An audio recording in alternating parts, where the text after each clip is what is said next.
Hi అందరికీ. ఇప్పుడు trend అవుతున్న egg boiled egg fry omelette ఎలా చేయాలో తెలుసుకుందామా? అవును, దీన్ని ఎగ్ పౌచ్ అంటారా, లేదా egg boiled egg fry omelette అంటారా, లేదా ఎగ్ ఫ్రై ఆమ్లెట్ అంటారా? కామెంట్ బాక్స్లో కామెంట్ చేయండి.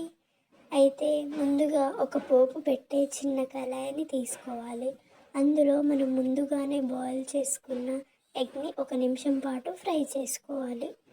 ఆ తర్వాత పక్కనే ఇంకొక బౌల్లో రా ఎగ్ని బ్రేక్ చేసి అందులో సాల్ట్, చిల్లీ పౌడర్ యాడ్ చేసుకొని రెడీ చేసుకోవాలి, మిక్స్ చేసుకొని. ఈ మిక్స్ చేసుకున్న మిశ్రమాన్ని మనం ముందుగానే బాయిల్ ఎగ్ని ఫ్రై చేసుకుంటున్నాం కదా, అందులో యాడ్ చేసుకోవాలి. యాడ్ చేసుకొని మనం ముందుగానే ఆనియన్స్, కరివేపాకు, అలాగే కొత్తిమీరని సన్నగా తరుక్కొని వాటిని కూడా దీనిపైన అరేంజ్ చేసుకొని యాడ్ చేసుకోవాలి. అలా యాడ్ చేసుకున్న తర్వాత 2 సైడ్స్ స్పూన్తో అటు ఇటు ఫ్లిప్ చేస్తూ 2 వైపులా బాగా ఫ్రై చేసుకోవాలి.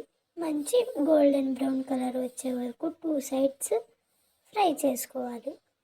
అలా ఫ్రై చేసుకుంటే మనకు ఎగ్ ఫ్రై ఆమ్లెట్ అనేది రెడీ అయిపోతుంది. సో ఈ రెసిపీ మీకు నచ్చినట్లయితే కామెంట్ చేయండి, లైక్ చేయండి, షేర్ చేయండి, అలాగే సబ్స్క్రైబ్ చేసుకోండి. Thank you all. బాయ్.